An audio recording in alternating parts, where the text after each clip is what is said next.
They just threw Lawrence Fox off for making his kind of comments about that female.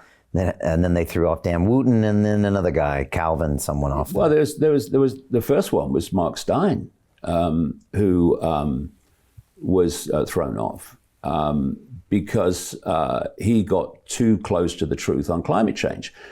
You know, he's done a heck of a lot of research on climate change. He knew what he was talking about. And he was getting too close to the truth. He was saying too much. Ofcom wasn't happy. Well, that's confirmation you're on the right track when Ofcom's not bloody happy.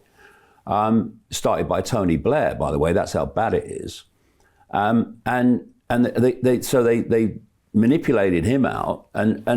If you go so far, and it's not very far into the alternative GB News, but it's better than the BBC. And then, if anyone goes too far, they're out. So it's a fake alternative, really. Right. I mean, when you've got Conservative members of Parliament as presenters of GB News, it ain't alternative, but it can appear so to some people. And of course, it's nice that certain questions are asked that aren't asked by the mainstream. But this is what I mean, Brian. This is why it's so important. Here and no further.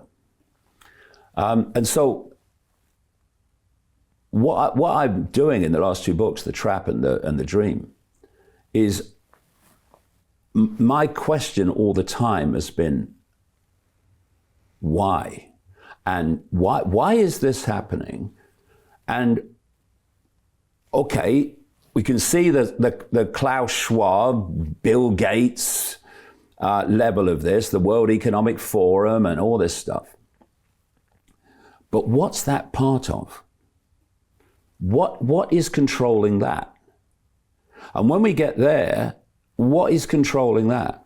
And when you go through that process, you realize that the Klaus Schwab, Bill Gates level of this is minute compared with the full scale of actually what we're part of. And if we don't understand that, if we don't grasp the true scale and the true nature of human control, which is all founded on perceptual control, then we'll be poking around in the symptoms. Klaus Schwab, Bill Gates, Anthony Fauci, and all this stuff. Trudeau, all the rest of them. We're poking around in that, but we won't see, A, what that is just a small part of, and B, how we can bring this house of cards down, because that's all it is. And, you know, the film was about censorship and being silenced. And the foundation reason for censorship is control of perception. Because if you can control perception, you've got behavior. We behave as we do because we perceive as we do.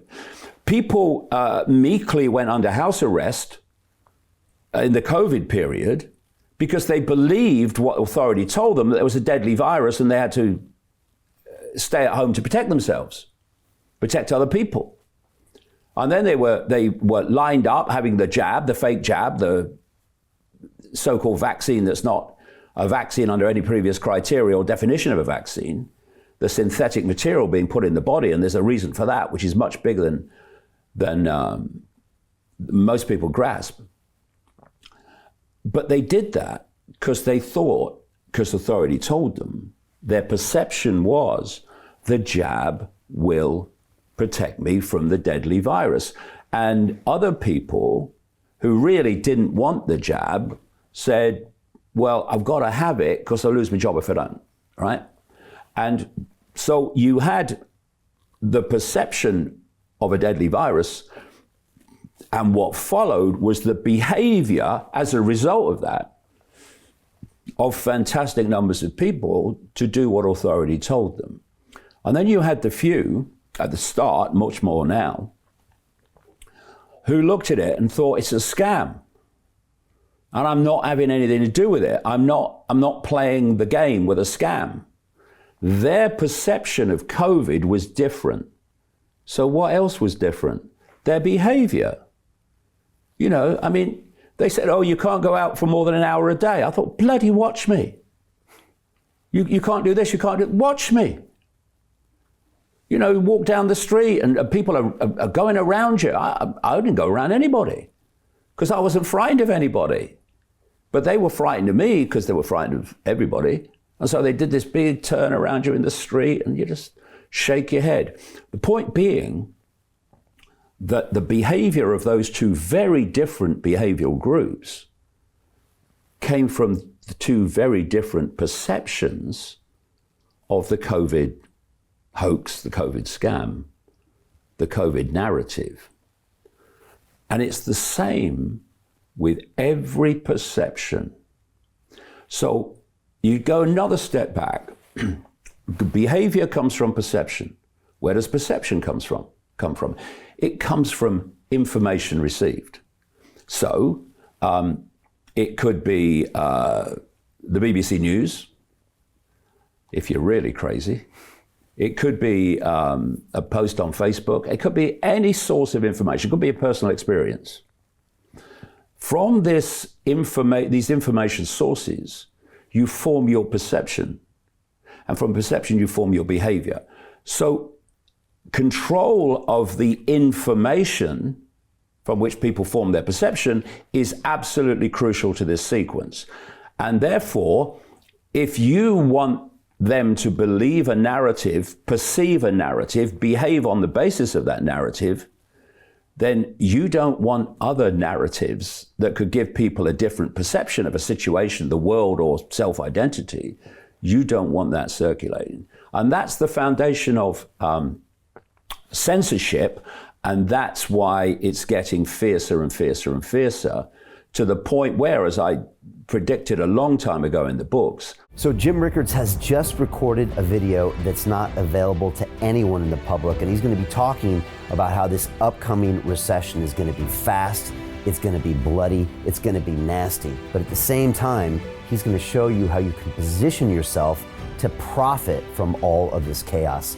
Now, we've made this video only available to our viewers. Go to londonreal.tv/Jim. Watch that immediately. I can't say enough good things about Jim Rickards. He understands the global economic system better than any guest I've ever had on London Real. His predictions are almost uncannily true, and you can learn how to profit from his vision, from his expertise, and his understanding of economics. So go to londonreal.tv/Jim or click the link below. It's an excellent, excellent look on what's going to happen in the future and how you can position yourself to profit from that. Jim is one of the best in the business, one of my favorite guests on London Real, and he's very, very good at predicting the future and showing us all to profit from it. So click the link, and I hope you enjoy. The greedy bankers are about to do it again. In 2008, they crashed our financial system and nearly bankrupted the entire global economy. Then they received trillions of dollars in government bailouts. And after, they demanded fat bonuses paid for by you, the taxpayer. It turns out the banks haven't just been screwing the American taxpayers, they're also screwing over their investors. Turns out the banking industry is the worst place you could put your money, despite enormous taxpayer bailouts. Now the bankers are back to take away your financial freedom. They lie and tell you that cryptocurrency isn't safe. They try to make it illegal for you to choose how to invest your hard-earned money. They lie and say cryptocurrency is used by money launderers and criminals. But look at the record. It's the banks themselves that launder hundreds of billions of dollars every year to the biggest criminal operations in the world. Leaked documents have revealed how some UK banks have helped criminals, money launderers and Russians under sanctions. American authorities discovered that the Sinaloa cartel moved $881 million through HSBC accounts as bank officials turned a blind eye to the illegality. The bankers lie and say cryptocurrency is not a real investment. Meanwhile, the smartest CEOs in the world are buying billions and billions of it. The truth is that banks lie about cryptocurrency because it makes them scared. The banks take $9 trillion per year of your hard-earned money, and they are worried that they will finally be exposed. They're scared because crypto means they can no longer control your money, which means they can no longer control you. They are scared because you might actually understand your money and intelligently decide what to do with it. Now is the time for us to come together, fight back, and take control. It's time to educate ourselves, our families, and our communities. Because financial education means financial freedom. We know that cryptocurrencies will help us build the new decentralized financial system of the future. A banking system that is of the people, by the people, and for the people. A banking system where access to finance is a fundamental human right. A banking system that is free and fair and welcomes all humans on this earth. The DeFi revolution is happening. We, the people, can no longer be fooled. We choose to take control of our finances. We choose to take control of our freedom. We choose to take control of our future. Join us, and let's take back our financial freedom forever. Hi, it's Brian Rose from London Real. You probably know that we've just recently been re-platformed on YouTube after 25 months completely in the dark. The truth is, I really need your help. What I really need you to do is click on that subscribe button right now, like this video, and maybe even leave a comment or share the link with friends. We're really fighting against an algorithm that's tried to keep us quiet for so long. And the more subscribers we have, the more people watch our content, the better guests we can bring you, the better content, and we can continue transforming lives. We've been doing this for 14 years now. I want to do this for another 14 years, but I really need your help. So click on that subscribe button, like the video, leave a comment, share this, and we're going to continue to bring you more and more great content. Thank you. Most people will never see this opportunity. Dubai luxury transformation projects have historically delivered 40 to 90% annual returns. That is incredible. These were once reserved only for insiders with access. I spent 15 years on Wall Street, and I learned this: the biggest returns always go to the people who get the call first. Now, you finally can. We've just received a brand new project with major upside potential. Allocations move fast. Click the link, apply now, and speak to my team. This is your chance to see what others never will.